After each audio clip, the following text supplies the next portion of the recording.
March 1945. The war in Europe was ending, but no one on the Rhine believed it. Night came early that spring. The fog rolled low, thick as wool, muffling sound and distance.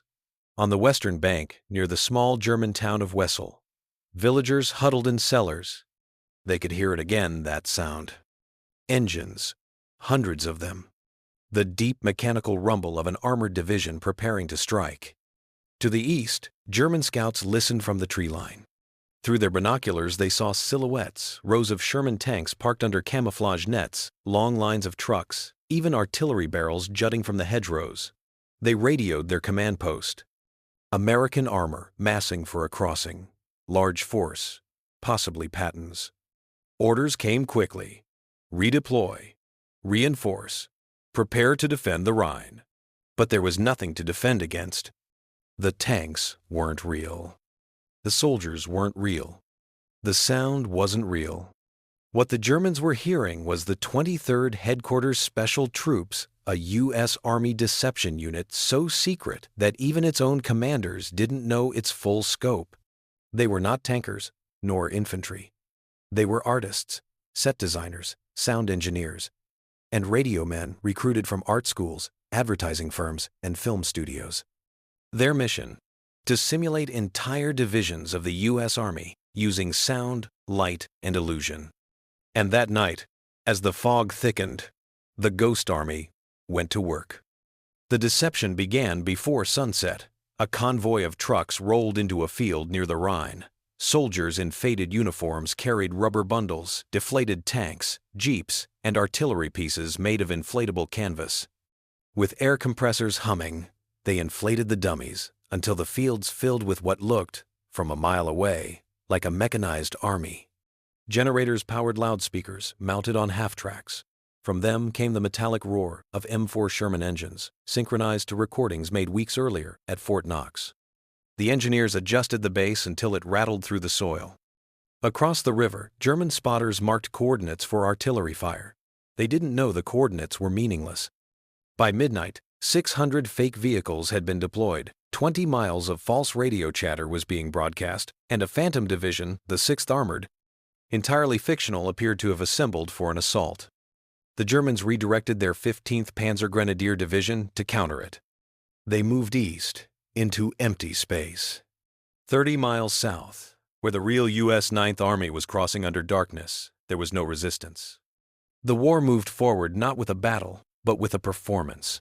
The 23rd Headquarters Special Troops was unlike any unit before or since. Activated in January 1944, its 1,100 men were divided into 4 specialized sections, each responsible for a dimension of deception. These were artists, graduates of Pratt, Cooper Union, and Yale. They built tanks that weighed 90 pounds, trucks that could be lifted by 2 men, and artillery made from rubber and plywood. Inflating a tank took about 20 minutes. Deflating it took 5. They learned to leave tracks in the mud, to mimic tire marks, to paint the edges of fake bridges with real mud so reconnaissance aircraft would see traffic. From the air, it was impossible to distinguish their creations from the real thing. They were sound engineers, men from Bell Labs and Hollywood. Using 12 massive loudspeakers, each capable of projecting sound 15 miles, they blasted pre-recorded noises of troops, tanks, and trucks. They could simulate the advance of an entire division or the retreat of one, all with sound. Each sonic plan was timed to the minute, every rev and gear shift calibrated to fool enemy scouts. Radio operators mimicked the chatter of actual divisions, down to call signs, signal patterns, and the casual slang of different units. They monitored genuine divisions for weeks before copying their radio accent. They created an entire electronic footprint of phantom armies. German intelligence analysts tracked them diligently and wrongly. They handled the logistics of movement and illusion, building fake camps, painting insignia on vehicles, and even forging paperwork for passing soldiers who might be captured. Together, they formed a mobile army of deception, capable of projecting the presence of 30,000 men using fewer than 1,200. The results were strategic sleight of hand on a continental scale. Between June 1000, 1944, and May 1945.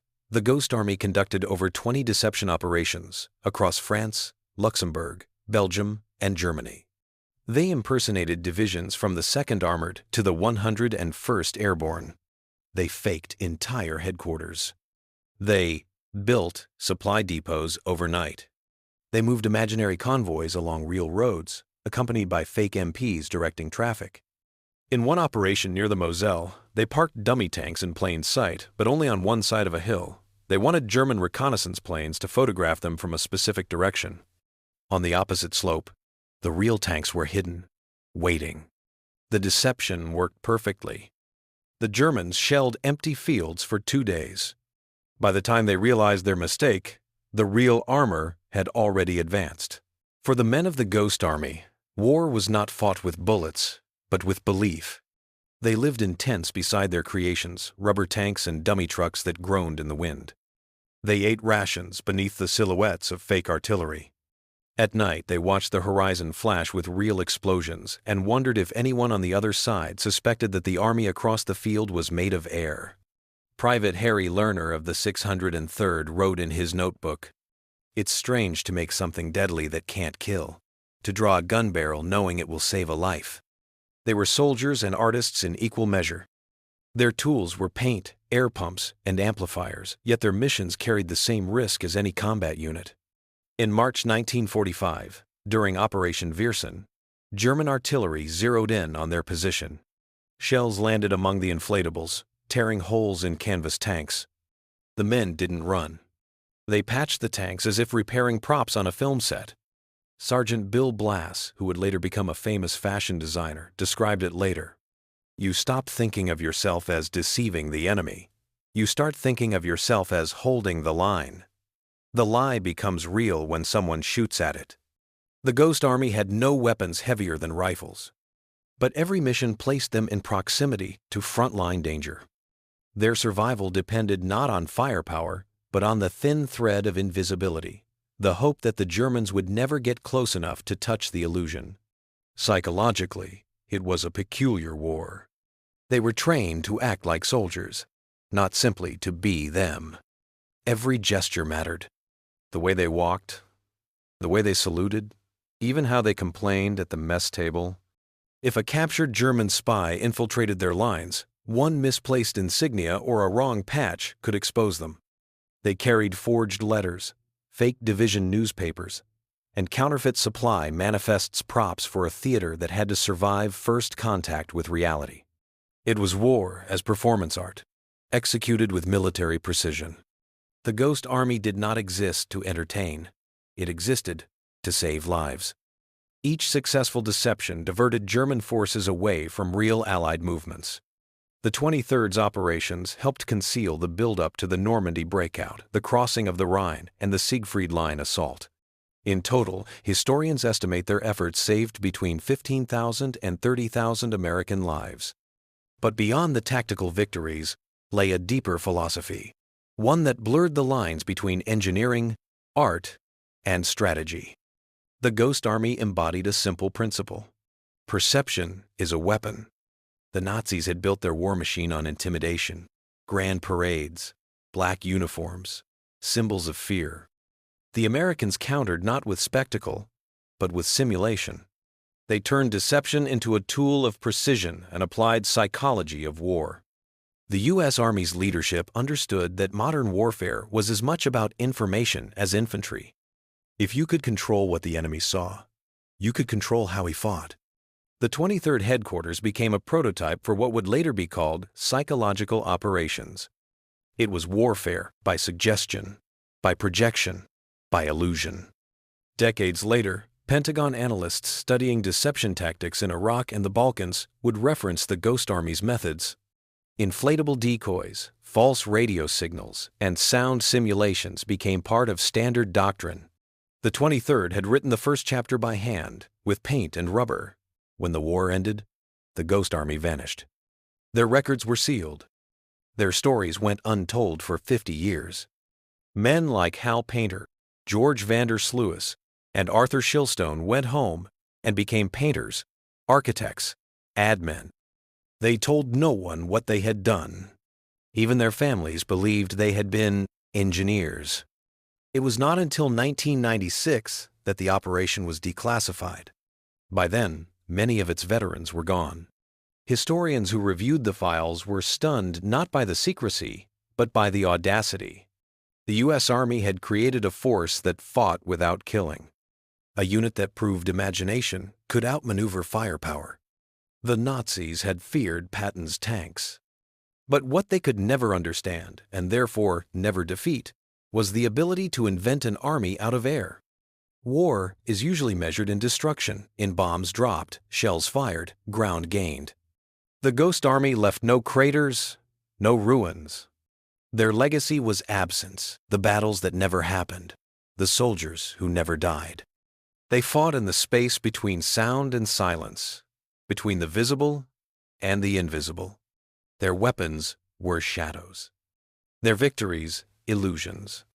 In a world that believed only in force, they proved that deception could be a form of mercy. And so, when the Reich finally fell, the Germans discovered one last truth too late. What they feared most were not Patton's tanks or Eisenhower's divisions, but the ghosts who made them believe. August 1944. Brittany, France. The Allies had broken out of Normandy and were driving west. The port of Brest remained under German control, heavily fortified, defended by thousands of troops, and designated by Hitler as a fortress city. Taking it would require weeks of brutal urban combat. But before the real attack began, another kind of army arrived. The 23rd Headquarters Special Troops set up in the hedgerows east of the city. Their mission: convince the Germans that an entire armored division was preparing to encircle Brest from the north, forcing them to spread their already thin defenses. They began with sound. Massive 500-watt amplifiers were positioned behind the front lines, facing the city. The engineers played a curated sequence, the low growl of tanks starting, the metallic clank of treads, shouted orders, trucks backing into formation. It lasted all night. By dawn, German spotters reported armor movement on their northern flank. The 603rd Camouflage Engineers then inflated 350 rubber vehicles, tanks, half-tracks, artillery, and positioned them along ridge lines where they would be easily spotted by reconnaissance aircraft. Radio operators from the signal company sent out routine traffic. Command post to Able 6. Confirm 45th Armor arrival. Column halted for refueling. Estimate 2 hours delay. They repeated it for hours, using authentic division call signs stolen from previous transmissions. To any listener, it was genuine. German intelligence intercepted the messages, combined them with visual sightings, and concluded that a new U.S. armored division was moving in from the north. Their response was immediate. They pulled reinforcements from the southern defenses, leaving them exposed to the actual Allied assault that followed 2 days later. When the Ghost Army packed up, they left behind only tire tracks and empty air valves. The real tanks rolled in through the gap they had created. The Germans never realized they had been fighting a mirage. The success of the Ghost Army was not an accident. It was the result of method. Each illusion had to satisfy 3 conditions: visibility, plausibility, and impermanence. If it was too perfect, the enemy would investigate. If it was too crude, they would ignore it. If it lasted too long, it would collapse under scrutiny. The unit developed an operational rhythm: arrive by night, build by dawn, deceive by day, disappear by dusk. They called it tactical ghosting. A typical mission began with reconnaissance. The team studied aerial photos, topography, and German observation posts. They analyzed which routes enemy scouts could see, what the sun's angle would reveal, and how far sound could travel through the valleys. Then came the build. Inflatables were unpacked from trucks. Each rubber tank folded like a tent, painted in olive drab. Men carried them by hand, laughing at the absurdity of lifting a Sherman. Within hours, the hills came alive with fabric armor. Meanwhile, the sound crews calibrated their recordings. Every track had been designed, from field recordings, made with the 90th Armored Division, The rev of an engine, the rattle of treads, the clatter of tools. They built sequences that could move an audio illusion of tanks rolling through terrain, their sound fading and swelling with distance. A single sequence might run for 4 hours. Finally, the radio operators wove their web-transmitting encoded chatter, repeating known habits of the divisions they impersonated. Each broadcast followed an internal clock, synchronized to the sound crews. From miles away, it created the sensation of movement, of scale, of inevitability. The result: an enemy army fighting phantoms. To deceive effectively, one must understand belief. The Ghost Army learned to think like German intelligence officers. They studied Wehrmacht doctrine, how the Germans scouted, how they mapped, how they verified reports. They knew that the enemy trusted consistency above all. So, the 23rd crafted their illusions to satisfy that expectation. Every fake unit had a complete identity insignia, serial numbers, motor pool markings, even bogus press releases. In one operation in Luxembourg, soldiers from the 406th Company were ordered to play the part of the 75th Infantry Division. They changed their shoulder patches, repainted trucks, and even visited nearby towns pretending to be new arrivals.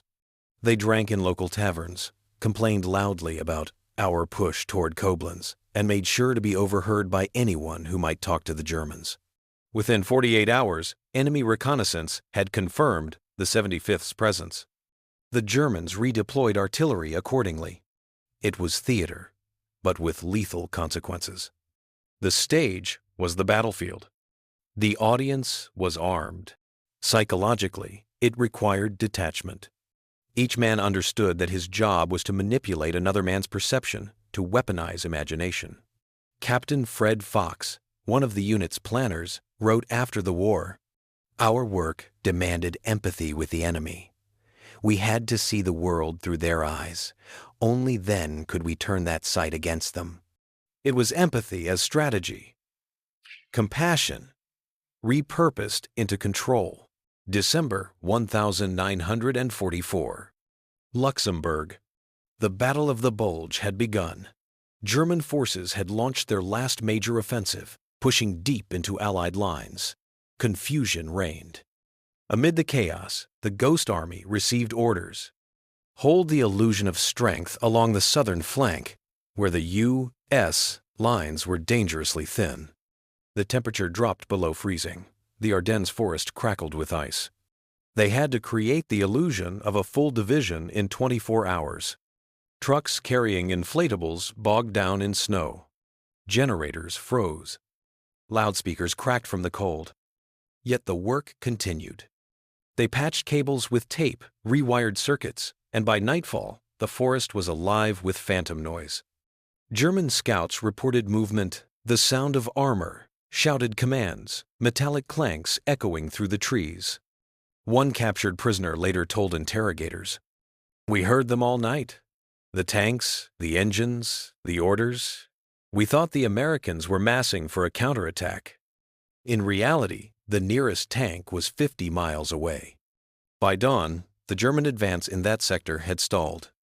They had stopped not because of resistance, but because of fear.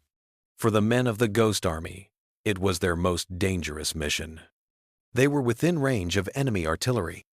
They had no protection but the plausibility of their lie. If discovered, they would be annihilated. Private Bob Tompkins recalled, "You could hear the shells landing close. The sound was real. We weren't. That was the strange part." Post-war analysis by the U.S. Army concluded that the Ghost Army's success lay in its integration of multiple sensory domains, vision, sound, and signal, into a single cohesive deception plan. Modern warfare had entered the era of the synthetic battlefield. Their methods demonstrated that it was not enough to hide. One had to be seen differently. Camouflage concealed. Deception inverted.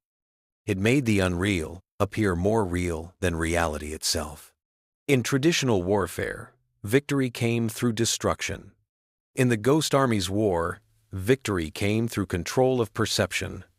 This principle, the manipulation of sensory information, became the foundation of modern psychological operations, electronic warfare, and military disinformation campaigns.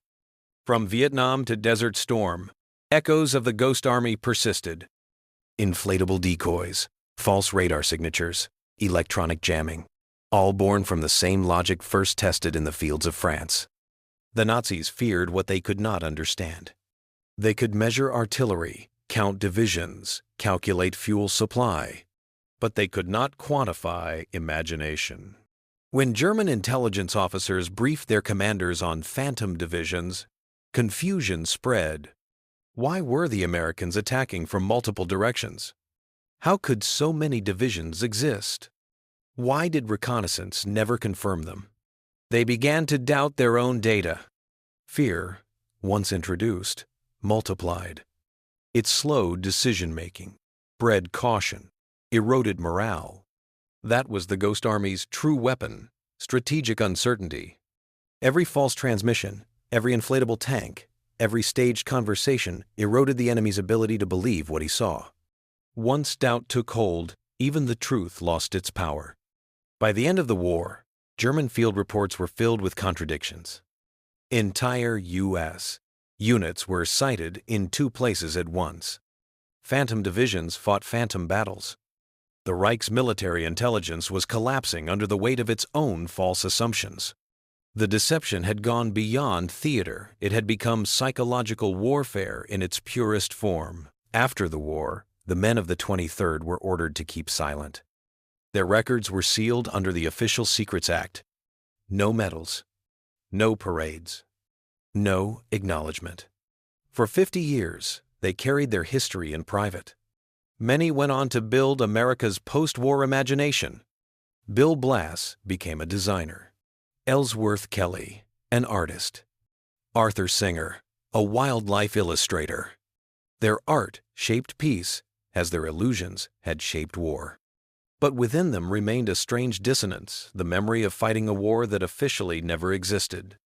In 1996, when their story was finally declassified, the surviving veterans were in their 70s. At a reunion in Washington, one said quietly, "We were ghosts once, and ghosts stay quiet." Another added, "It's not the killing that haunted us, it's that our job was to pretend and it worked." Their silence had been their last deception. The Ghost Army forced military theorists to reconsider a fundamental question. Is deception a form of combat? Clausewitz defined war as an act of force to compel our enemy to do our will. The 23rd compelled the enemy without force. They manipulated his perception until he compelled himself. In doing so, they expanded the meaning of warfare. Their operations suggested that modern conflict was not merely physical but cognitive. The battlefield was not only terrain, but mind space, the realm of fear, assumption, and belief. This realization foreshadowed the digital and informational conflicts of the 21st century. Fake armies in 1944 would become fake news in 2024. Same mechanism, different medium. The Ghost Army was the prototype of the modern information warrior. They had proven that truth itself could be engineered. Military historians often measure success by casualties inflicted, ground gained, or objectives achieved. But the Ghost Army's legacy can only be measured in what did not occur. The attacks that never came. The men who never died. The battles that never existed except in the mind of the enemy. Their story is one of absence of war prevented, not fought. In that sense, their contribution sits uneasily within the traditional narrative of heroism. There were no medals for illusion, no monuments for deceit, but their effectiveness forced the U.S. Army to redefine heroism itself. Courage was not only charging under fire, it was standing in a field of rubber tanks while the enemy shelled you, knowing you couldn't shoot back and staying anyway. That courage was quieter, but no less real. May 1945. The Rhine had been crossed. The Reich was collapsing. The Ghost Army's final mission took place near the Elbe River. Their task was to simulate the buildup of Patton's Third Army for an assault that would never come to draw German forces away from the advancing Soviets. They set up their last stage.